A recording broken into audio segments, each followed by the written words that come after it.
Welcome to the Profitable Husband Podcast, where we explore the untold stories of men building empires with their partners. My name's Willow Kai. Let's get into it.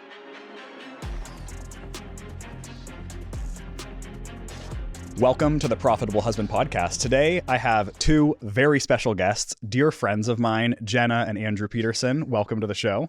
Thank you for having us. Yes.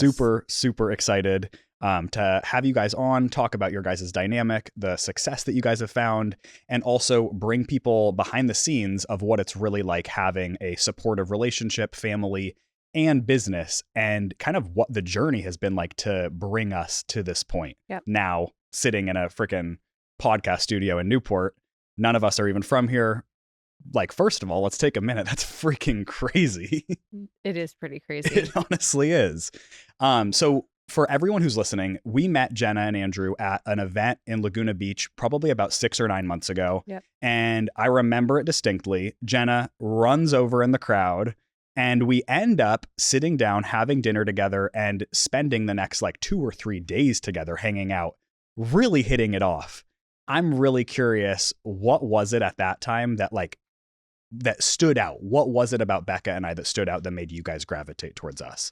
Yeah, totally. I think one of the things off the bat was just like you guys had asked a couple of questions to the audience during the day, during our mastermind, and just sharing like some of the struggles that you had and just being vulnerable with the group. And I was like, these people have a good vibe. Like, I don't know, I just read the vibe and I was like, I want to get to know them. And it seemed like there were several different people that you would be in conversation with. And I was like, well, if it happens, it happens. Like, I'm not going to force it. And I think we were about to head to dinner or something. And you guys were just standing there. And I was like, all right, this is my chance. Like, I'm going to go up and introduce myself. And then we walked to dinner together. And it seemed like within seconds, like we had so much in common. Even having such a different background, we still were able to find so much commonality right away that I was like, okay, I didn't even know where Andrew was at the time. He ended up finding us at dinner and we just hit it off like really quickly. So I love it. And so for everyone who's listening, bring us up to speed of what do you guys do? What is the world of business? Yeah, absolutely. So we both got our start in real estate. Andrew's been in construction for most of his life and I was a real estate agent, still am. And honestly fell into the online world by accident. We were using it as a tool to grow my real estate business and he was using it to grow some of his construction. And it really snowballed from there and got a lot of attention. And then we were able to dive into like the course and coaching world. And now Andrew's working on a few other ventures he'll share in a little bit. But yeah, it's been primarily coaching real estate agents, helping them with their social media presence. And now we do also help other business owners as well. I love it. And when you think about all of that, now you've sold like $1 million+ in digital product. You are involved in real estate. You are involved in construction. What was it at the beginning that made you guys realize, like, I think Jenna's business is actually onto something? I think it started when, a long time ago, she always said, what is it going to take for you to not have to work? Like, Okay. How much money do I have to make so that you don't have to go to the job site and leaving before the sun comes up, before the kids are up and getting home at dinner time? What is it going to take? And at that time I said, it was like not even possible at the time. We didn't even think this was possible. I said, if you can make $20,000 a month, I'll stay home. Yeah. There's no reason for me to go to work if you can do that. And she quickly surpassed that. And it took me a little while to actually understand that it was going to continue. And I think that was, once it hit, like got over that number, it was kind of like, is this real? You know, It's like you think to yourself, is this like sustainable? And after a little while, I was like, okay, well, I think maybe I should be helping her, especially when I'm doing a job. It's a remodel and I'm spending 6 months on this project and I'm lucky if I'm going to make $35,000 after 6 months of working with these people that are just not fun to work with. You know, some clients are better than others, but for the most part, it's like you're hand holding these people through this construction project. If you've ever built a house or had a remodel, it's tough. And so when we were able to compare those two things, it was like, okay, well, I think my time would be better spent either at home and helping her or pretty much anything else other than, you know, being gone from the house all the time, working on job sites. Totally. And so when you hit that 20K month and you found the sustainability doing that, what were those first couple of things that you started to do in supporting her and the kids in having that new dynamic when you were not on a construction site? Some of the things that I was doing, Yeah. it was a lot of it had to do with taking care of the kids, the house, the finances. Yep. On the back end side of stuff, I didn't understand the world, social media, all that stuff. I had tried to create a page for construction and whatnot, but it was literally giving her space to be able to do what she needed to do. Mhm. And that was everything. If she was in a room doing a video, or if she needed some content, we all made it happen. We all Yeah. joined in, or we all got out of the way. Yeah, I love that. What was it like for you during that time of like scaling and being probably so grateful to scale, but also maybe even like other feelings of bringing another person into the business? Yeah. It was the only reason why I believe that I was able to scale. I get like emotional right now thinking about it. It's so crazy, but just hearing you talk, sorry, I did not expect that, but I think it's just like, it was such a sweet thing to see how much support I got, because in the moment, you're just doing what you have to do to survive, right? Mhm. Like, you're taking on the next client, you're doing the next post, you're going to the next podcast. But I have been able to, and we'll get into our story more in a little bit. I've been able to take a little bit of a step back now and really start to analyze and reflect on everything that's happened. And I really would have never been able to get to where I am without you. So thank you, first of all. But second of all, there would be like a client need that would pop up, or I remember I did a lot of evening calls in addition to the calls that we would have throughout the day, because I literally couldn't fit in my work schedule during the day. So there was about a year where I would have multiple calls at like 7 or 8 p.m. at night. And I did not do any bedtime routines. Like, that's Mhm. a big thing that I think is important for viewers to see, is like, there was sacrifice that had to be made, but for both of us. Like, Yeah. as much as I wanted to be there to put the kids down, I had calls to be on, and I was building this brand, and he would just fully take over that part of our routine. And we lived in a really small house at the time, where our wall actually shared from the office to the bedroom. So not only was he helping put the kids to bed, he had to make sure that they didn't cry or make sound while they were going to sleep at the ages of like 2 and 4. What a So champ.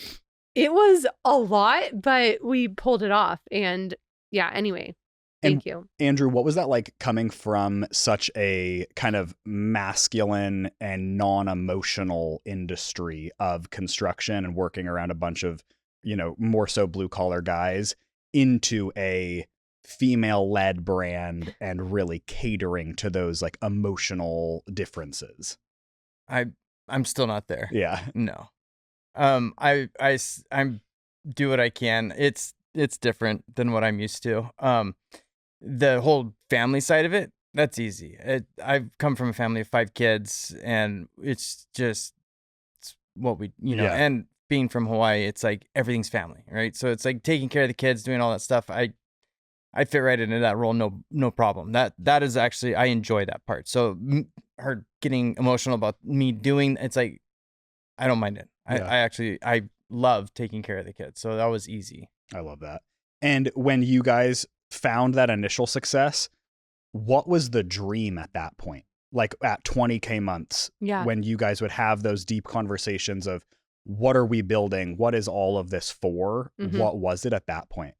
We were hyper fixated on, like I said, we were in a smaller place. Like, we were hyper fixated on having a little bit more space, bigger house, Well, what I remember hearing a lot of was so many people, they work so hard. I was going to say this. Yeah. So they work so hard and sacrifice for so long in the beginning, and then after the kids are grown up and everything's done, then you get the dream house. Then you get the dream and then car. it's like nobody got to enjoy it. Yeah. It's like, and then you're already at the end of your life for a lot of people, and your kids aren't little, they're off doing their own thing, and you've got this cool house and all this stuff, but it's like, for what now? Yeah. Just for me to hang out? So that was what we were striving for. It's like, okay, well, we want those things now so we can then enjoy them. We're going to sacrifice now so that we can enjoy those things and move, and then kind of go from there. And it's funny because we got there and now it's like we kind of miss the small house sometimes. Yeah, So and we have a lot of perspective that we learned along the way, but that was a huge driving force. Absolutely was. We kept being surrounded by people in our life that, and we did live in some neighborhoods with older people at the time where, again, it was like I worked. I'm 65, 70 years old, and then they get a diagnosis, then they get sick, and then they don't even get to enjoy the vacation that they waited 40 years working for because they passed away. And we kept seeing this and we're like, that doesn't make sense. It doesn't sit well with us. We want to reverse it. We want to find a way to, like you said, entertain people and bring people together in a beautiful home and drive the nice cars like now. And so that was a big driving force for us at the time. And I think it's kind of changed a little bit after coming here and moving from Idaho to California. I think it's kind of changed a little bit to, it's not so much the things, the houses and stuff. It's more of the experiences. And we kind of understood that, but it's much more clear now. We want to travel. We want to be a part of the kids' lives. We want to be as involved as we can. And I think that's been a big changing point recently with the perspective of going from the things and the stuff to experiences. What was it that like created that new paradigm of realizing that the material items or the house wasn't it? Having it all. Yeah. Getting all of it. Every single item. I had a picture of the dream home.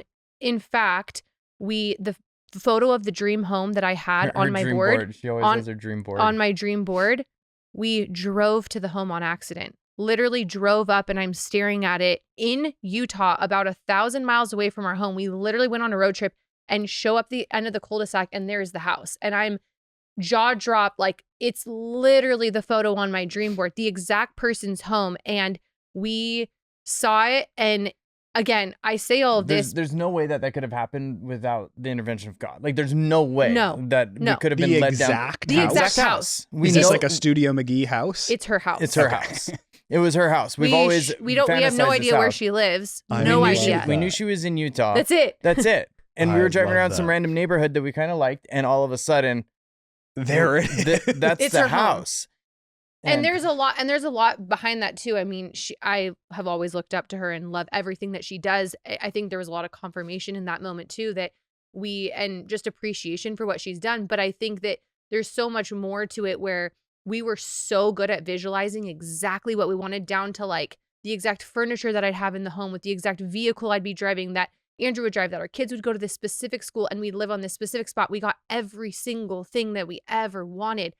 And we weren't happier. And we're like, wait a second. So it's not the material things. And we spent about 6 months wrestling with this idea of like, why do we not feel fulfilled? Like, we thought that everything would be amazing. And again, what we realized was the thing that lights us up the most is being able to spend time with our kids, to have full-time freedom, which is what the online world has created and allowed for us. And so we are so excited to continue to dive into this and help other people now achieve the time freedom aspect. Like, of course, the nice cars and houses and clothes and all that stuff is wonderful. But for us, we had a perspective shift once we got it all. And the reason she was bringing up that house and the Studio McGee house, I think a lot of it had to do with the fact when we showed up, we envisioned this house on like 5 acres of property in the middle of just the way that she portrays it on her show and whatnot. You don't expect it to be where it's at. You're like, I think it's like a half-acre lot, maybe with some trees behind you. You're like, okay, so that's okay, right? It's not some like big piece of property in the middle of nowhere, and she has all this land, which we thought it was. It kind of changed the perspective of what we thought to what it really was. We had worked so hard to get to this goal that we thought someone else had. And then when we see it, we're like, again, it's not about comparison, but it's like, oh wow, I manifested so hard that like our lot is bigger. The house is probably bigger. It's like all these things. And you're like, oh wow, like I did this. Like I not only hit the goal, I crushed it, but why do I still feel this way? So I think, again, it's just, we had this huge perspective shift. And for those that don't know, that are listening, we ended up selling our home and moving, and we're here in Newport Beach right now. And so, I mean, a lot has transpired since then, but we've learned a lot along the way too. And so when we met, it was right when you guys had sold this house, and it was a beautiful home. Yeah. for everyone who's listening that kind of does have that dream of, I want to build a dream house with my significant other, for my family, all of that, what was that like for you guys? You built like an insanely beautiful house together. Thank you. It was the craziest experience. I mean, you can share some too, Andrew, but I think during the build, we changed. From the moment we started that home to when we ended, we spent about $1 million more on the home than we had planned when we first started. So we're like about $1 million over budget. And Yeah. we were able to pay for that with cash because of everything we were doing. But we changed more than the cost of the home. Like, we changed so much during the process and became essentially different people during the process of it. It took us a little over 2 years. And I think it's something that a lot of people, I don't recommend a lot of couples going through it, because there's so many trials that can happen during it. But for us, I feel like we actually got closer because of it. Agreed. Yeah. It was, for us, it was something that there was constant sacrifice. When you're building home, you don't realize there's going to be a delay. There's going to be a bill that costs more than you realize. There's going to be a sacrifice. Especially when your husband is the builder. That doesn't help. But but there's challenges that come. But I think the beautiful part of it was that our relationship got closer, and we felt like, okay, if we can do this, like, we can do anything. Yeah. So. And then when we met, you were like, we just sold our house off market in 3 weeks and just bought another house here. Do you guys want to go see it? What was that time like for you guys? Because that was, I'm assuming, kind of uprooting everything, following what you feel like is right, brought you here. What was that like in your guys' relationship dynamic, and what was that like in your business? Do you want to say something? Yeah, well, after moving into the house and being in there, it was this unsettledness. Like, we still felt a little bit unsettled, and we just couldn't figure out what it was. And it's had everything we were striving for. Everything was good. Everything's done. We loved it, but it was just something wasn't there. And when we were in California, we were actually searching for an investment property, trying to find a rental house. And this house that we're in now kept popping up, and it was actually under contract. And right before we were leaving town, one of the times we were visiting before we met you, and it came back on the market, and we're like, we can't, this house, the only way that the price of this house, the only way it would work is if we sold everything back in Idaho and moved to California. And we're like, if God opens the doors, we'll walk through them. And so we went out in front of the house, like, after we put in the offer, and we prayed over it. And we're just like, if you open the door, we'll walk through it. We'll do it. We'll see what happens. Before we had the house, so we get home, we knew we had to sell the house within a couple of days, because they accepted our offer. Over 7 other people that were investors offering more than us, but we were a family, so they took our offer. And the person that we had talked to about our house randomly a couple days prior said, I want to see your house. Yes, you actually going to try to sell it? She comes in, cash offer. Within 15 days, we were able to sell our house and get under contract on the new one in California. And if we would have been trying to do that on our own, it wouldn't have happened. There's no way. It's not possible that we could have got that done in that time frame. And so the doors kept opening, and I kept putting roadblocks, and they just kept opening. I literally would put up obstacles and say, we can't do this because this. Next thing you know, it's out of the way. We keep moving forward, and now we're here. And a big one was, we really wanted to spend the holidays in Idaho. We had never even spent Christmas in that house. And we're like, well, we don't want to leave, for 3 more months. And the person's like, that's fine. You stay for 3 months, don't pay, just soak it up. And then you guys leave in the new year. And we're like, oh my gosh. And so it did. It felt like everything led to where we are now. And we've been spending the last few months doing some renovations and fixing up the home, in hopes of actually turning it into a rental property for us and adding it to our portfolio. And it's not like anything we could ever imagine, but we also would agree that we wouldn't go back and change it either. As much as we love the home we built and we really, really, really miss it, we know that God has given us that skill set. We can do it again. We will build another house one day. We don't know when, but we also wouldn't trade it for anything. Absolutely. And I think some of the biggest things we've learned in the process is it's just stuff. Yeah. The stuff can be replaced. We can build new houses, all that things, but it's the ability to actually come out here and know what we want to do next and to understand and have a peace of mind is priceless, right? Like we would have sat there in Idaho because we moved to Idaho 10 years ago and it was a temporary move. I'm from Hawaii. She's from California, Irvine area. And we were doing long distance. I didn't want to move to California. She didn't want to move to Hawaii. So my mom's family was from Idaho and we said, hey, let's just go check out Idaho. I actually wanted to finish my degree 10 years later after dropping out. Okay. I wanted to go get my degree and I was like, applied to Boise State, got in. I was like, okay, well, let's go to Boise. I called my aunt who still lived there and she's like, oh my gosh, you have to come. I stayed with her for a couple of days. She stayed with her for a couple of days. I had a grandpa out there. What was supposed to have been a 2-year me finish college turned into none of my credits transferred. So 4 years to get my construction management degree.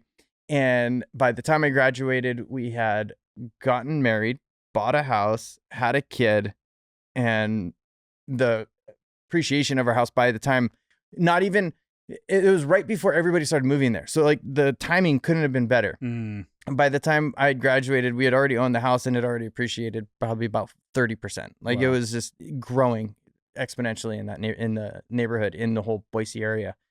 And that just kind of like leapfrogged us to the next house, and that was what helped us get to where we were in Idaho with the final house and with her business. And it was just like I don't even know where I'm going with that. When you guys think back to being at that point of like you're finishing up your degree, you're starting to get involved in real estate, did you guys ever think that you'd be at a place where you're being interviewed on a podcast? You have a $4 million investment house. Like, no. I Never. remember calling my parents, like seeing a home that went up for sale. We've always been interested in real estate. He grew up helping his dad build custom homes in Hawaii. So it's always been something that we were interested in, but I never could picture it. Like I remember calling my parents saying, there's this house for sale down the street in Eagle, Idaho. It's on 10 acres. It's gorgeous. It's 6,000 square feet. I'm like, it's $1 million. I was like, we'll never be able to afford something like that. And my mom, I just remember her saying, you're going to, like, I think you're going to be able to afford it sooner than you realize, but maybe not right now. And I just, again, kept putting these things up. I'm big on visualization. I say, where you focus, you will go, or I'm sorry, what you focus on expands. Like basically whatever you're focusing on, whatever you put your attention towards, that's where you're going to go. And so we just decided, hey, let's actually like have a common goal that we're working towards. And, but no, we never, ever, ever would have thought by the age of 30 years old that I would be purchasing something like that. Never. it's pretty freaking cool. Thank you. Yeah. It's also so funny to think about, like, way back then, when you think about $1 million house, it's such a nice house. Like, at least when I was growing up, like, I always thought that this $1 million house was like pool, maybe an ocean view, some land, like all of these things. Now, being in Newport, it's like half of a studio. Literally an apartment. Our first house in Idaho, the first way we were able to buy it was our first time home buyers, 3% down minimum. We were scraping together $6,000. $6,000 to buy a $190,000 home. Wow. Fast forward 2 years, we sold that thing for $360,000. Okay. And so that was a huge, that was like mind blowing of just like real estate. Yeah. It's like, why would we not want to get into that? Yeah. And that was kind of like what jump started. It was a stepping stone for us. For the construction, the real estate, all that kind of stuff. So walk me through from there, the whole real estate tax strategy. How did you guys get involved in both of those things? Yeah. A big part of this. So that was a lot of what I was trying to figure out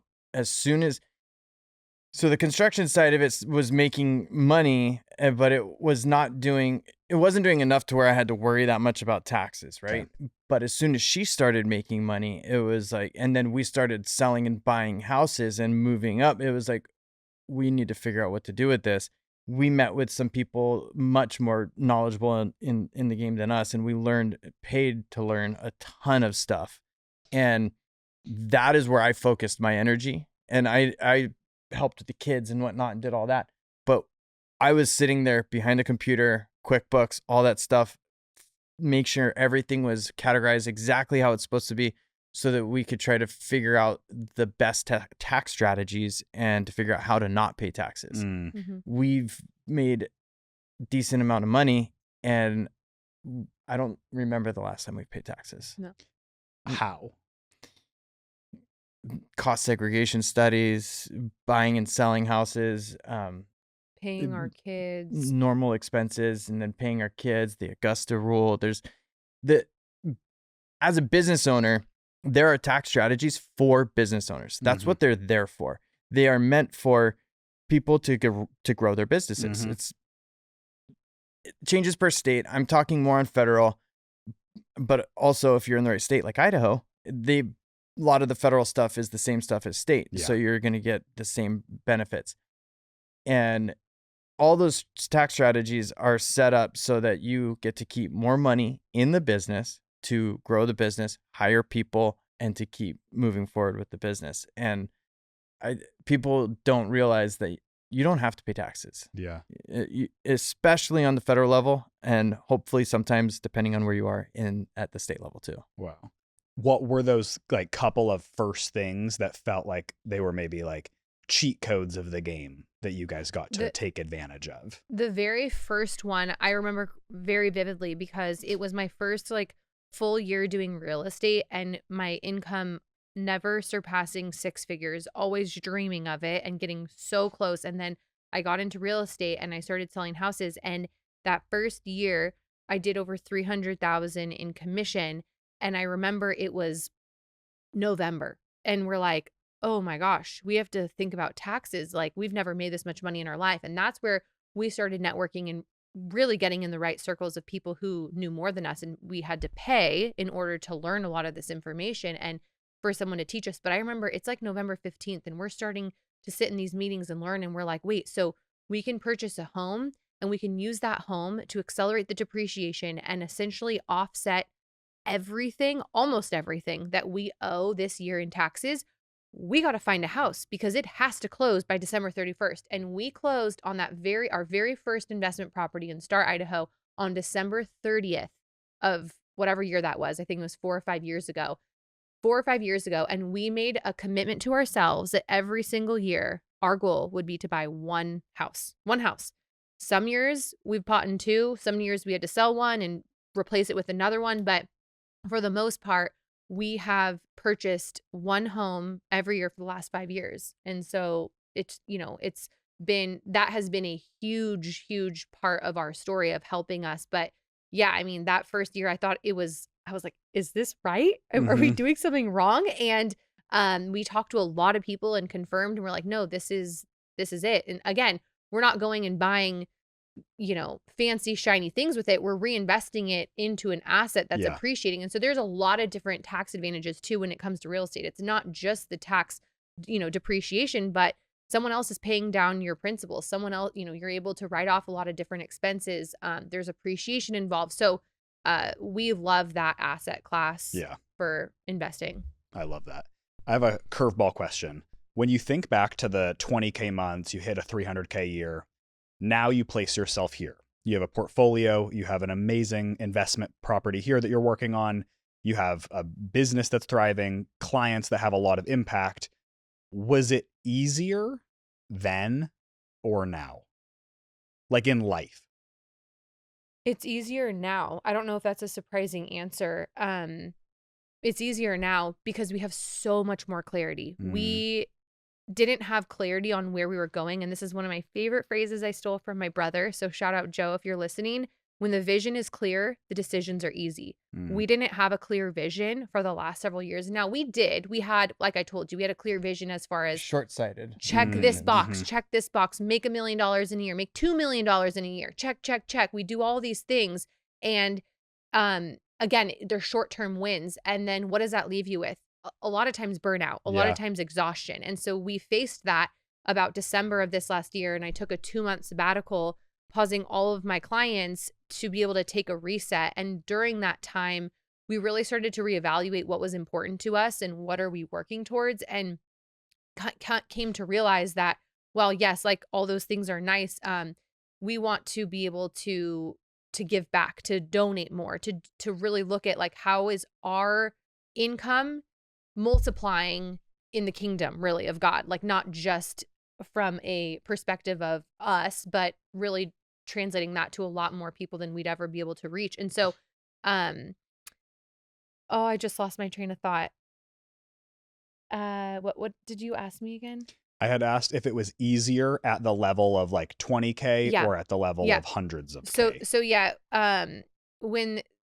yeah, okay. So I mean, in all transparency, my income has come quite a bit down from where it was intentionally over the last several months. We've realized that maybe I don't want to take on as many clients at one time, and I started hiring people, and so I have more expenses in that regard. But I am so much happier. I feel so much more peace. Good. I feel so much more present with my kids. I spend hours in the morning with my son while my daughter's at school. And it's just, my life looks so different than it did when I was making the 6-figure months.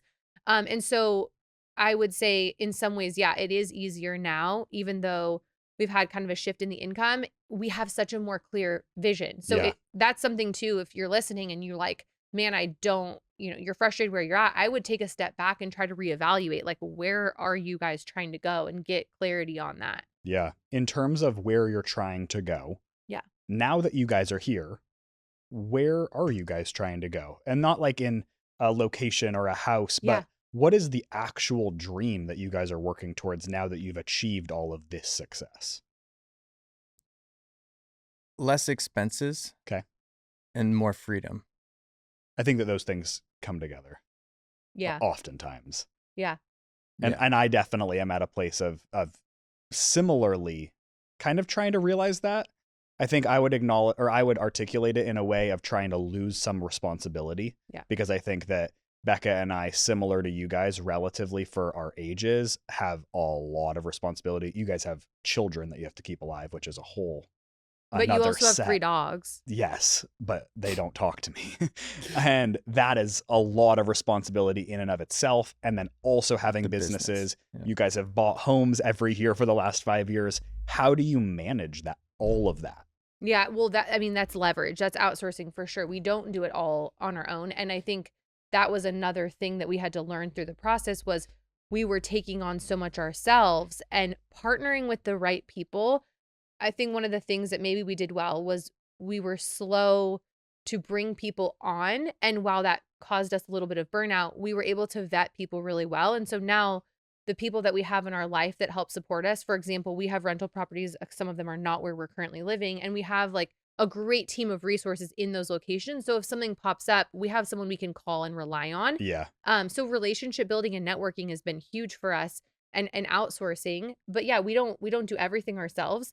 And then I also just think like having really clear roles. So I have no idea how any of the finances work on the back end. He takes care of all of that. I just work on making the money, right? And then he's like optimizing it, investing it, finding ways to make it have bigger impact and donate and all those kinds of things is really been his role. So having like really clear roles on who's in charge of what. I love that. And that's kind of similar to how Becca and I have it too, where she commonly makes a lot of the money, and then I like to think of it as that I protect it. Yeah. Yeah. That's a good way to put it. Sometimes I'm actually curious. This wasn't one of my planned questions, but I'm curious what you think about this, because sometimes when Becca's having a time of feeling like that dynamic is feeling clunky, sometimes she feels like it is almost, there's a never ending need for her to show up more. I'm curious how you guys handle that within your relationship. I think relate. that, yeah. I think that's communication. Yeah. I think is the number one thing. It's yeah. And I think common it goes back to what you said about a longer term vision of like decreasing the fixed costs that you spend each month, because it takes some of the pressure off. We're big fans. I don't care if you're making $2 million a month right now.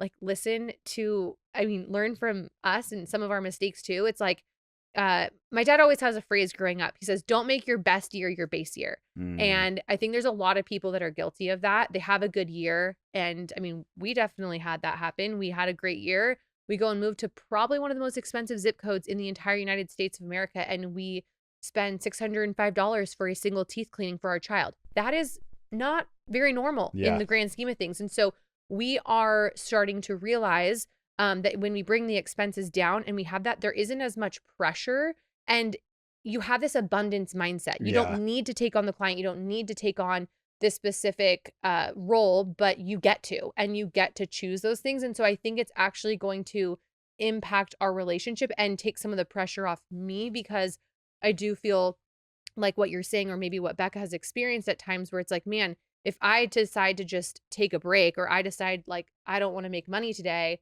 well, my family's not going to eat. I mean, obviously we have savings, but you know what I mean? Like there's a time where that would catch up to us. So yeah, exactly. And like there's a dynamic of, I think, sometimes feeling like when you're the face, it can almost be like exploiting you to just show up like this, like, I don't know why I want to say it's like a dancing monkey. Yeah. But you have to show up. You have to get people's attention. You have to like yell at them, tell them why they're not doing this, or tell them to do that.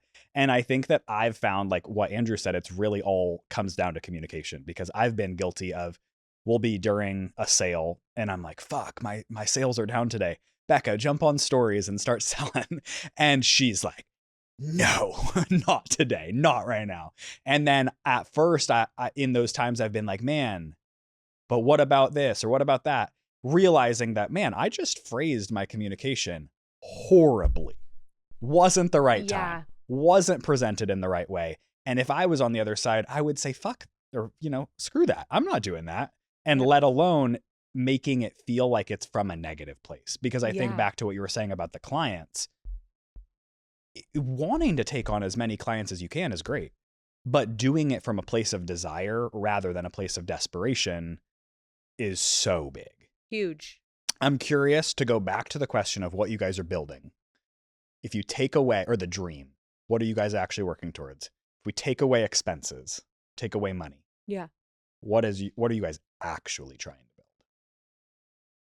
build? Location freedom for sure. One of the things that's really unique about Andrew and I's story is all of his family and all of his nieces and nephews are around the same age as our kids. They're all in Hawaii. Most of them are in Hawaii on the Big Island. My family lives in Southern California and they never want to leave. His family never wants to leave Hawaii. And we have a huge heart for Idaho, and my parents are in Idaho. And so the dream, I think, from that standpoint is just having freedom to be able to like be intentional with the people that we love the most, and to be able to go freely between those places. And that's maybe a little bit more logistical. I think from like an impact standpoint, we both feel called in a big, big way to grow the kingdom for Jesus. And I know not everyone believes, that's probably listening to this, but God is like the center of our life, and we wouldn't have anything that we have without him. And we believe that he has given this to us as a platform. We are blessed to be a blessing to other people, I like to say. And so when we're blessed, it gives us the ability to go and partner with local churches that we've been able to do and donate and help them achieve things. Like we want to do so much more of that, because we believe that that's why we were put on this earth. And so, the vision might have been a little fuzzy there for a couple of years, and God really got a hold of my heart, especially my heart, bringing me to Newport Beach and taking away, so to speak, the dream house and all these things, all of our brand new, belongings. We sold pretty much all of it, and really got a hold of my heart and said like, look, this is, these things come and go. Right. Yeah. But I am constant. And so I think having a more like eternal perspective on this, and seeing how can we use our gifts and talents to, one, help people, bring them together. My big passion is I want to bring families together. I think that there's too many families out there who aren't together right now because of finances. I think finances divide families more than anything else. So we both are extremely passionate about bringing family together financially, so that they then can do things together and be together. But in addition to that, pointing them to turn to God. I love that. And with the success that you found, the ability to give to others, to to the kingdom, all of that, with achieving all of this, are there any misconceptions that you feel like people think of or associate with success, or as a couple, that no one talks about, that you guys might be able to shed some light to? As far as a couple goes, do you want me to Ev- start? Everything always looks better than it really is. Okay. Is probably a big one. Around perception. Yeah, and also on perception, things aren't always as they appear. Yeah. You know, a lot of the We've things learned that this you a see, lot. Yeah. a lot of these people that you glorify and look up to and strive to be aren't what they show that they are. Yeah. And so it's And I think it can be misleading with social media. And we're not necessarily referring to like each other in this, but I think it's something that we have been exposed to. And I think it's because we idolized it for a while. And God was like, I'm going to reveal to you that a lot of this isn't what you think it is. Because we would look up to people and then they always say, don't meet your heroes. And there's a reason for that, because we meet them and we're like, oh, and it's not bad. You just realize they're human just like me. They're not, no one is perfect, right? They all make mistakes. And so that's been a huge wake up call, especially being in an area where there's so many successful people in one zip code where we live right now, where both of us live. It's like, we have just been able to realize that, okay, we're all running our own race, and we really need to keep those blinders on, because we don't need to worry about what so-and-so's doing down the street. Like Gary Vee says it best. We all have problems. We all have problems in our business. And I don't know why we think that everyone else is exempt to the problems except for us when we're going through them. I don't know why we always think this. Like, oh my gosh, everyone else's life is great and they're exempt from it, but like it's just us struggling. It's just not true. Everyone's struggling. But I think another misconception for finance is, you said finances too, right? I think the biggest misconception that people believe is that when I achieve X, Y, and Z, I will be happier. And I know that there was a study done about 10 years ago, so the numbers are definitely different now, but it said like there was a level of about $75,000 a year. And again, it's probably double now, that you need to make in order to actually like meet your needs and experience a level of happiness. And I really strongly believe that that is true. Like, even the Bible tells us, like, we are not trying to be poor, right? I think it's really something that we need to be aware of, to be working and to be making money and all those things. But I think that there then becomes this level where it's never enough. And as soon as we hit the goal, we change the goal almost immediately to something different. And you're never content with where you're at. And so again, if you can create or design a life where there isn't as much pressure and you're coming from this place of abundance, I think that it changes everything with your experience with finances and money and allows you to live more freely. So more doesn't always mean better. Yeah. And a lot of it is the more you make, the more you spend, right? And so then that just creates more problems and more stress. And it's such an interesting concept, because I've definitely felt that in my heart, especially I feel like it ebbs and flows of it being like a big feeling. Yeah. When Becca and I were living in LA, we lived there for 2 years, and it was in a time of us and our careers growing a lot, but kind of, for me at least, battling that it's never going to be enough. Like, you have 100K a month, but then you're driving and you're like, damn, I couldn't even afford to live in this house that I'm driving by. Or you think that you're doing great and you buy yourself your dream car, and then you're like waiting for valet and you're like, I have like not that nice of a car, and I just thought that this was the best thing ever. Yeah. And I personally had actually a really hard time grappling with the idea that it was never gonna be enough, because it felt like we were just on a hamster wheel of needing to work, and then not really giving ourselves the time to really sit in the abundance of how hard you just worked. Now, I feel like I have to have like the duality of rural small town life paired with Southern California hustle, because I think that the Southern California, or really any major expensive city, it provides a level of stimulation that does, in people's shoes like ours, give amazing opportunity that you're not going to find in a rural environment. Amen. But I think that when you're in that small house, you're in that rural area, or however that environment looks for you, and you realize that it's actually about the small things, that the car that might be sitting in the driveway that's not being used right now doesn't even matter. Yep. Or that the closet that's filled with clothes, they're meant to clothe you, but like that's relatively it. And a lot of it is for us to feel good about ourselves. Yep. I think that has been a real ongoing struggle for me, for Becca. And I think as a relationship, it's really beautiful, though, to be able to go through that together. And I think that what really matters, and ideally, is that when you have those conversations or those challenges that come up, are we in the right place? Is this purchase going to be the right thing?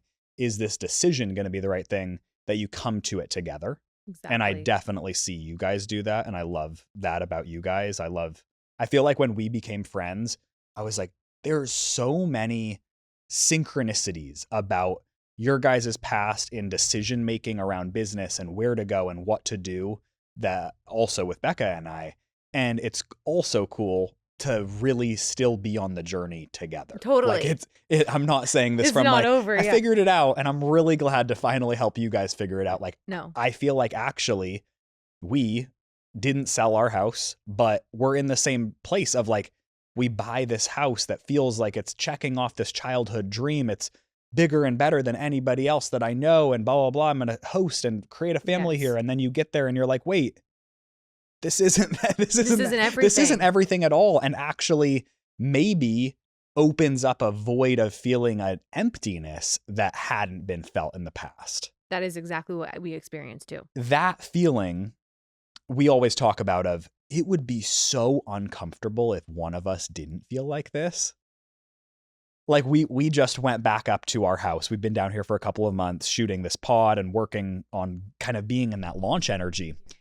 And we just went back up to our house unexpectedly for the weekend. I actually was at your guys' house and was like, wow, you guys are traveling with this hyper dog. I think I'm going to jump on a flight tomorrow night with my hyper dog. And then we get there and it was the first time of Becca going back since leaving there. And it's like you guys, it's a weird feeling to be back and be like, did I make the right decision? Am I making the right decision now? And it's a crazy freaking time. It is. And I don't think that there's a right or wrong answer either as we navigate this and look at different options of maybe making Idaho, where we came from, our primary residence and spending time here and going back and forth. We're navigating all this right now. But I think we came to the conclusion there's not a wrong answer. You said this to me. You said, it doesn't matter. It's not every family, every couple, everyone's going to have a different conclusion. But we are so grateful that we took the risk and did it and took the leap and tried making this our primary residence. Yeah. And for certain reasons with our kids and financially, it doesn't necessarily make sense maybe for this to be our primary, but now we've created this incredible network here and an investment property, and we plan to be here often and feel like this is a home away from home. And I think to your point, it's like, if you don't try, like, you never know. And it's worse to have that void and feel like you're not exploring different options. So while we all may not know what the future holds and what the, like, you know, vision is going to exactly look like, it's so much more fun to have the story and like to go for the ride and the adventure. And we're talking about booking a month in Hawaii this summer.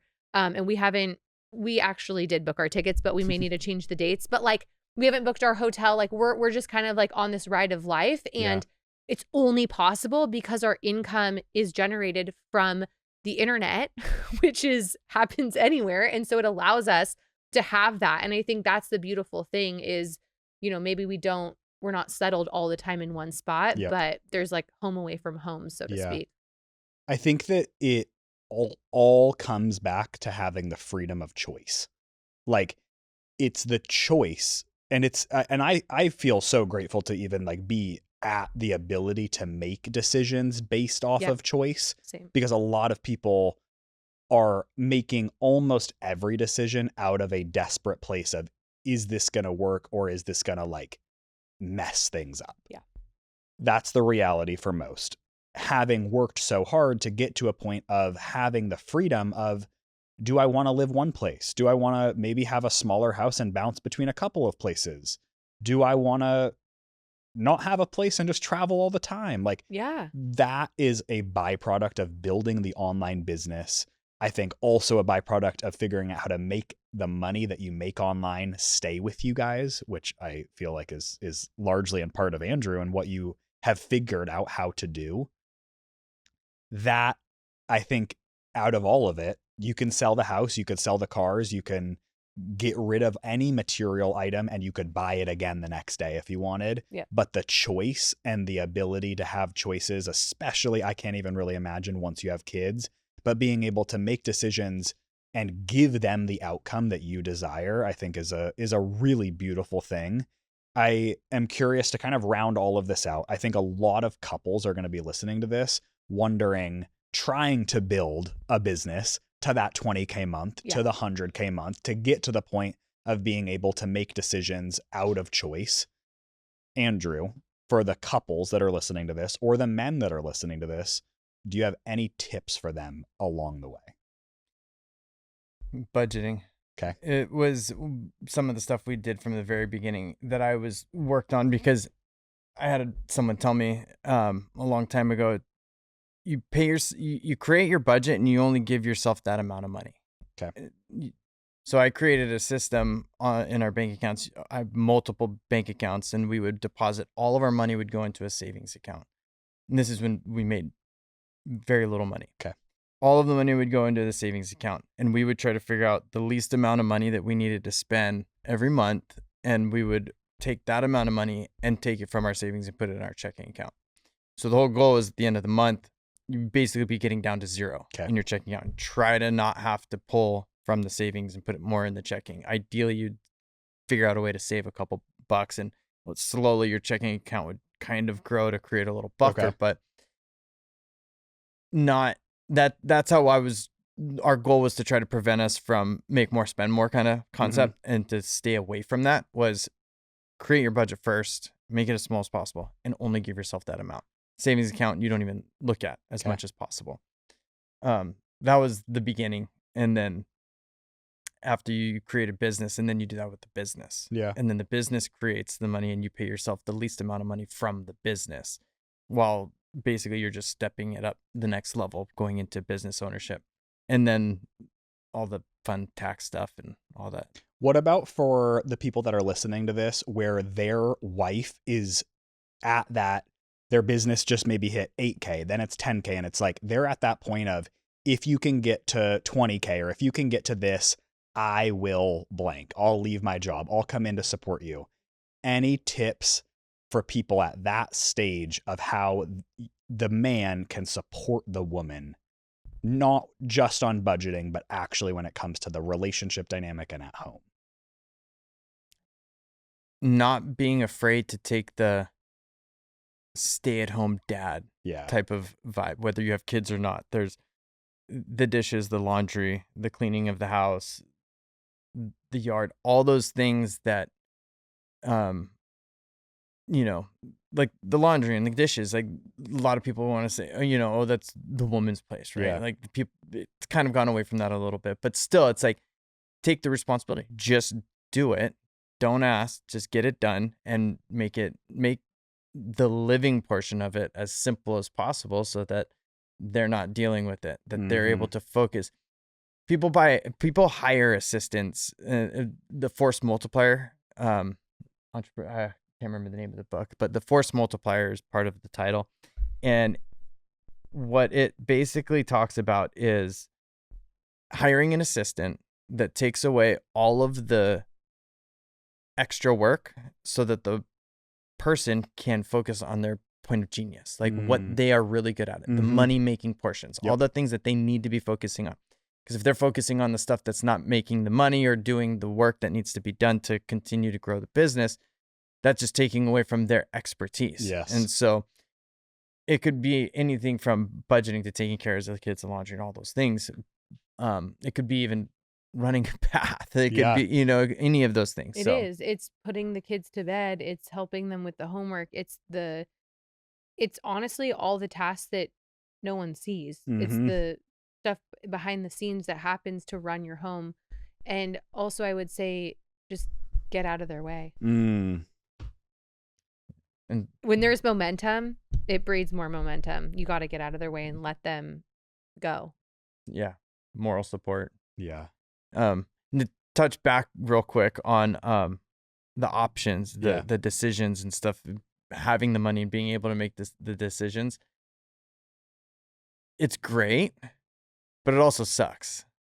The decision fatigue, the having more options necessarily isn't. And you were talking about it as it being great, which I understand the point you're coming Yeah. from, but at the same time, it is probably one of the things that hurts us the most is having the decisions. I completely If- agree. There's If a it could- pro and con to Pro it. and con. And if you can figure out a system that makes it so that the decisions are easy, vision, then it's not a big deal. Would But you if- agree, though, that it's maybe one of the better problems to have? Of course. Of course. It is a better problem to have, Yeah.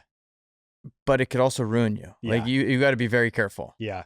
because we have had times where we can't make a decision Yeah. because of all the options, and it'll turn into fights. Mhm. And It'll turn- it also distracts you from doing anything because I mean there's been times, for example, tax strategy and purchasing real estate. I mean, I think one year we spent 9 or 10 months of the year just trying to figure out where we were going to buy real estate that year, and it felt like such a huge distraction. And while that's great, you think first world problems, you're worried about where you're going to buy real estate. It's like, but now it's taking away from being intentional with like my kids I'd being be- in extracurricular activities or like I'd be sitting there at dinner scrolling on Redfin or whatnot, one of those apps, trying to find like, should we do this one? And I should be sitting there hanging out with my kids. Yeah. And but it's like, but you're distracted because you do have so many options. So I think there's a way to channel that and even potentially outsource it. I mean, that's why you hire a real estate agent, right? So there's just different things. That's a that- small part of the decisions to Yeah. make. It's like where you live. Like that can be all of a sudden now your income is more.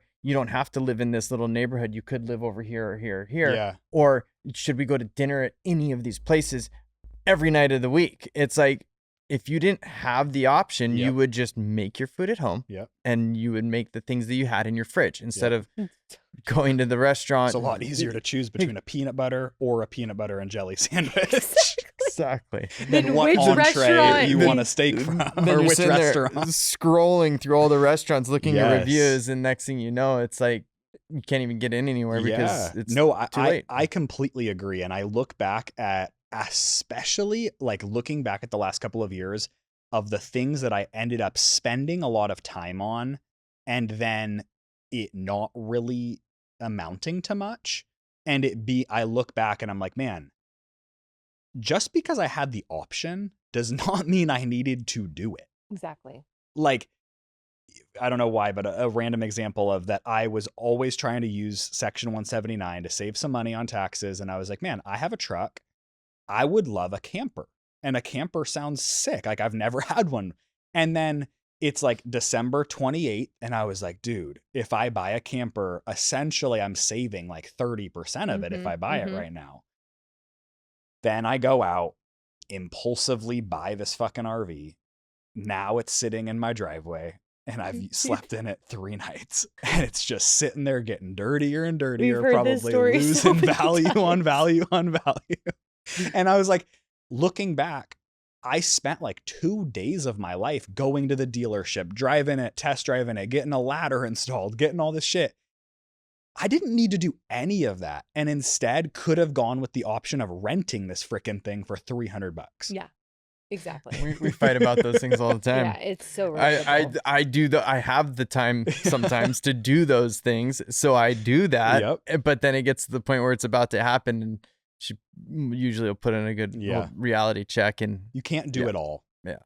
You can't do it all. Well, I am very grateful to have you guys on here. I'm grateful to be your guys' friends and to learn from you guys. I think that there's so much in the world of online business that is gate-capped or hid behind a curtain around hiding behind perception. And I love that you guys are so real and so integral to what is actually there. So thank you guys. Thank you guys for impacting Becca and I. Thank you guys for clearly impacting so many people online in the world of real estate, digital products. And thank you guys for being here. thank you for having us. Yeah, thank you so much for having us. We feel the same about you guys. Okay. That's it for today's episode of the Profitable Husband Podcast. If you're ready to step up, support your wife, and build real wealth together, make sure to subscribe so you don't miss what's next. For more strategies on business, marketing, and becoming the strongest leader in your household, follow me on Instagram at WillowKai.